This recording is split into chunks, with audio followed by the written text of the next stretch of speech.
Bonjour à tous, c'est Emmanuel, j'espère que vous allez bien et nous nous retrouvons pour notre atelier du mois autour du choix.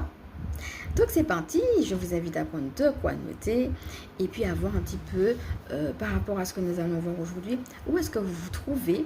Alors il peut y avoir un choix, mais aussi plusieurs choix, parce que des fois on en a plusieurs, parfois c'est aussi sur plusieurs domaines de notre vie. Donc interagissez un petit peu par rapport à ce que vous-même vous vivez, pour voir où est-ce que vous vous trouvez dans ce que je vais vous proposer, parce que je vais vous proposer 3 étapes, 3 plans, du moins pas des étapes, mais plutôt des plans qu'on peut avoir autour de la notion de choix.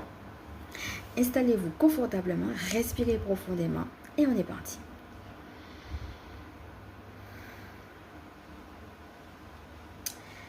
Alors la première chose que j'ai à dire sur la notion de choix, c'est que là où c'est difficile, c'est que qui dit choisir dit quitter quelque chose. En fait, ce qu'on aurait aimé, c'est tout garder, avoir une chose et aussi autre chose. Et là, ce qu'on va nous proposer, c'est avoir une chose et quitter une chose, justement pour profiter davantage de autre chose. Et là où c'est difficile, c'est que ce autre chose, des fois, on ne le veut pas. Alors, il peut y avoir les deux, c'est-à-dire que des fois, on n'est pas prêt à quitter quelque chose, ou on ne se sent pas prêt à quitter quelque chose. Et puis, il y a aussi des fois où ce qui nous est proposé par la vie ne rentre pas dans le sens justement de ce qu'on avait prévu. Si jamais ça vous arrive, n'hésitez pas à retourner dans le tapping qu'on avait fait, qui s'intitulait justement « Ça ne va pas dans mon sens ». Et donc, c'est de pouvoir entrer dans la notion de difficulté. Le choix, c'est pas forcément, c'est super, j'ai un choix. Ça peut être, je ne sais pas quel choix faire parce que j'ai énormément de choses et tout m'intéresse et je peux pas tout prendre. Et ça peut être aussi, c'est dommage que j'ai un choix à faire parce que je dois quitter ça et j'en ai pas envie. Ou alors, c'est dommage que je dois obligatoirement rentrer dans ça et je n'en ai pas envie.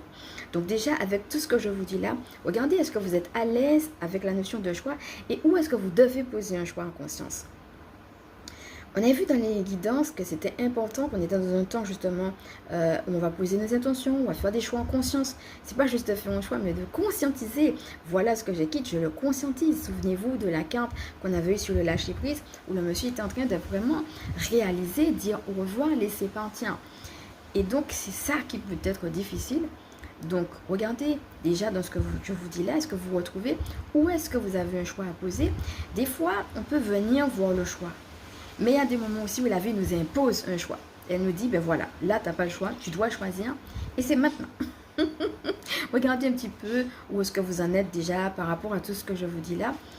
Et puis, ce qui va être intéressant, puisqu'on est dans une scène de spiritualité ici, c'est de connecter à votre ressenti. Alors, est-ce que vous êtes à l'aise? Est-ce que c'est un choix qui vous rend joyeux? Essayez de voir quelle émotion il peut y avoir